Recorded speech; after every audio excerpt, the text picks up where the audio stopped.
Hello students and welcome back to my YouTube channel maths with Harshinder. So इस वीडियो में हम एक्सरसाइज 1.2 और उसके कंसेप्ट्स को अंडरस्टैंड करेंगे। सबसे पहले हम बहुत बेसिक सी एक थ्योरम करने वाले हैं which is fundamental theorem of arithmetic, है ना। Let's see. अच्छा, अभी हमारी फंडामेंटल थ्योरम ऑफ अरिथमेटिक क्या कहती है, लेट्स सी। हमने इससे पहले कंपोजिट एंड प्राइम नंबर्स किए थे, याद है आपको, राइट? तो ये जो हमारी थ्योरम है वो उसी के रिलेटेड है। सो द थ्योरम सेज कि जो भी हमारा कंपोजिट नंबर है, एवरी कंपोजिट नंबर, उसको हम फैक्टराइज कर सकते हैं, उसके फैक्टर्स है prime numbers, right? So we have the theorem as every composite number can be factorized, उसको हम फैक्टराइज कर सकते हैं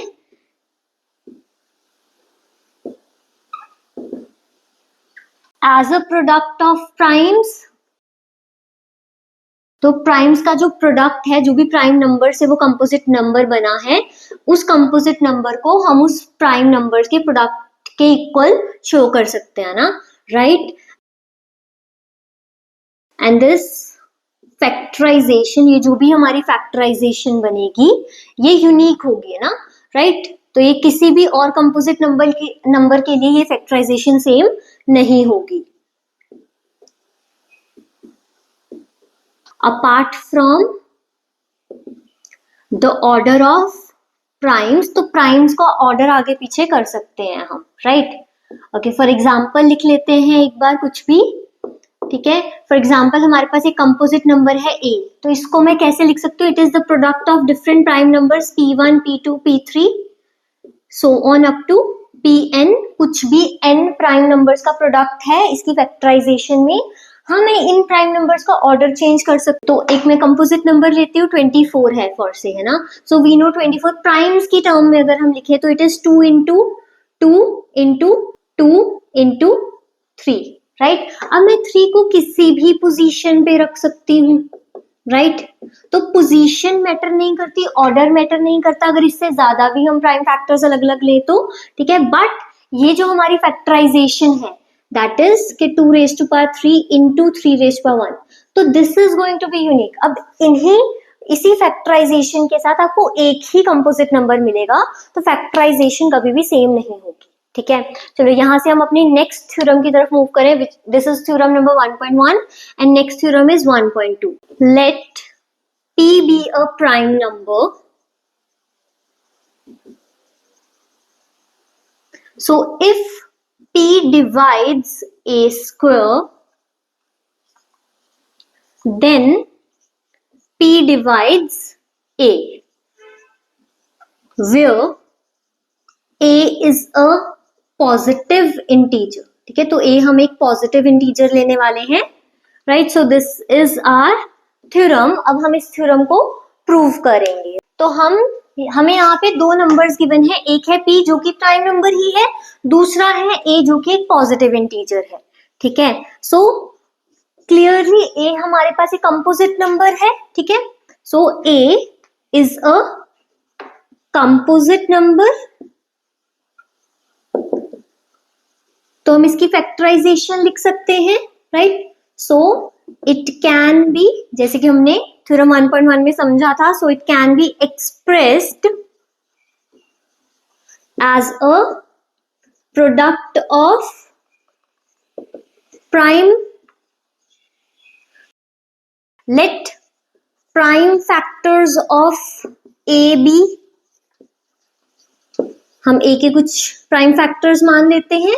प्राइम फैक्टर्स को हम p से डिनोट करें तो p1 p2 p3 and so on up to pn, ये हमारे क्या हो गए? Prime factors of a। तो यहाँ पे हम एक कंडीशन लेके चलेंगे कि ये जो हमारे प्राइम फैक्टर्स हैं ये नेसेसरली डिस्टिंक्ट नहीं है, यूनिक नहीं है ना। पीछे हमने किया था कि जो हमारी प्राइम फैक्टराइजेशन होती है वो यूनिक है ना, तो हम कॉन्ट्राडिक्शन मेथड से अपनी थ्योरम को प्रूव करेंगे। So where p1 p2 and so on up to pn जो हमारे फैक्टर्स हैं आर नॉट नेसेसरली डिस्टिंक्ट, ठीक है।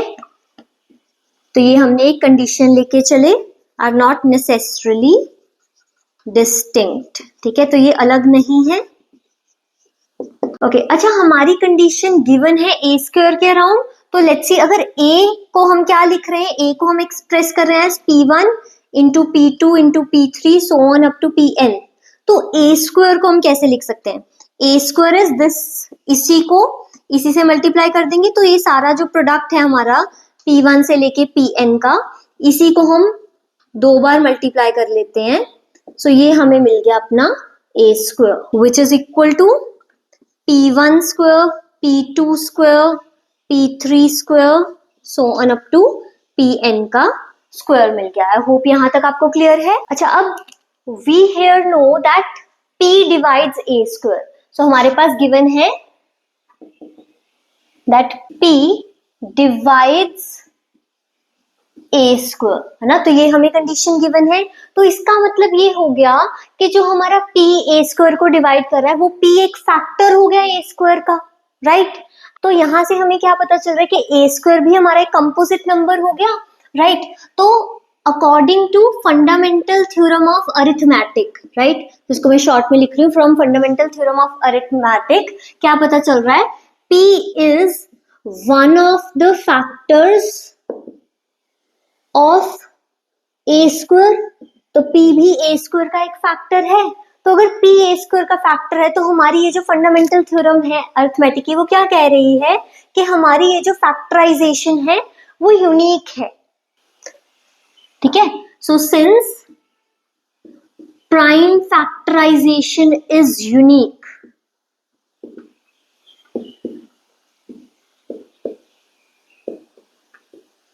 तो उससे हमें पता चला कि p इज वन ऑफ इन्हीं सारे प्राइम फैक्टर्स में से कोई एक है, p1, p2, p3 so on up to pn, and हमें ये भी पता है कि जो a है it is the product of these prime factors, ठीक है।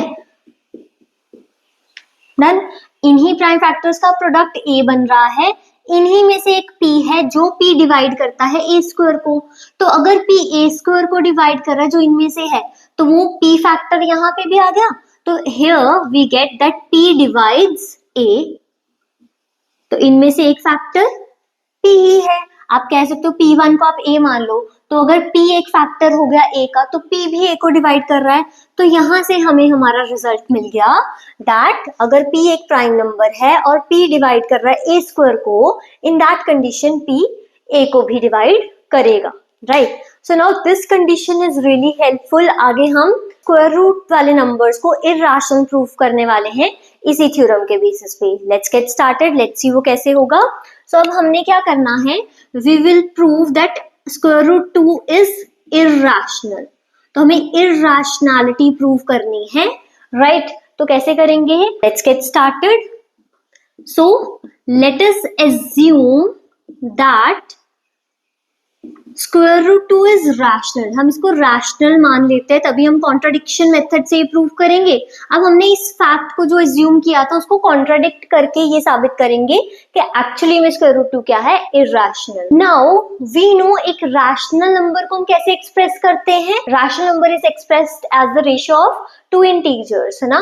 सो we have, so there are r and s integers, तो ये हमारे पास कुछ ऐसे इंटीजर्स हैं सच दैट हम क्या कह सकते हैं कि हमारा स्क्वायर रूट 2 बराबर है किसके, r अपॉन s के, where r and s are coprime, अगर आपको ऐसे लिखना है या आप कह सकते हो, या where r and s do not have any common factor. तो अब हम क्या करेंगे, हम r is equal to square root 2 s ले लेते हैं, हम दोनों तरफ स्क्वायरिंग करेंगे, राइट। तो we get squaring both sides, so here we get r square is equal to 2s square. So यहां से हमें पता चल रहा है कि जो एक नंबर 2 है वो r स्क्वायर का एक फैक्टर है, so that is 2 divides r square, ठीक है। तो 2r स्क्वायर को डिवाइड कर रहा है, एंड पीछे जो हमने थ्योरम की थी वो कह रही थी कि अगर p डिवाइड करता है a स्क्वायर को तो p a को भी डिवाइड करेगा। सो अकॉर्डिंग टू 1.2 थ्योरम हमें यहाँ पे क्या मिल गया, दैट 2 डिवाइड्स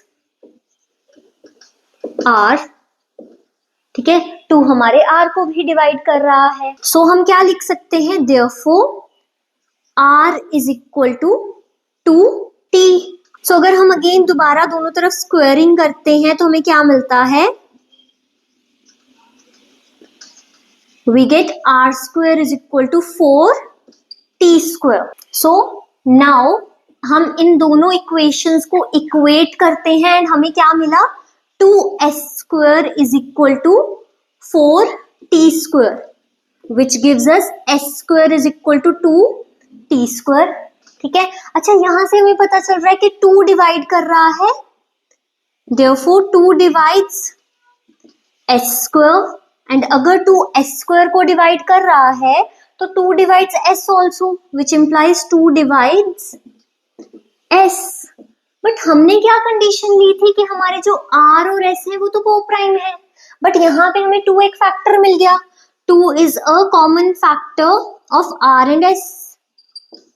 ठीक है, तो अगर 2 एक कॉमन फैक्टर है r एंड s का तो ये तो कॉन्ट्राडिक्शन हो गई। सो इससे पता चलता है, जो कॉन्ट्राडिक्शन यहाँ पे हमारी आई उससे ये पता चल रहा है कि हमारी ये जो assumption थी कि स्क्वायर रूट 2 एक रैशनल नंबर है, वो ही assumption ही गलत थी।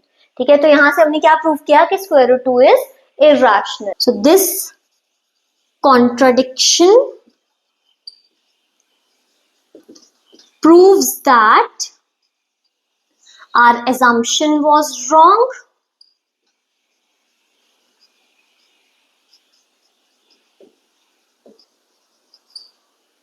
therefore we get the result that square root 2 is irrational। so I hope आपको ये कंडीशन समझ आई होगी कि हम कैसे इरैशनल प्रूव करें अपने स्क्वायर रूट वाले नंबर को। इसी चीज को हमने अपनी 1.2 एक्सरसाइज में यूज करना है। You can take this screenshot if you want. Stay tuned for the next chapter और अपनी क्लास 10th बोर्ड के एग्जाम की तैयारी मेरे साथ करते रहो।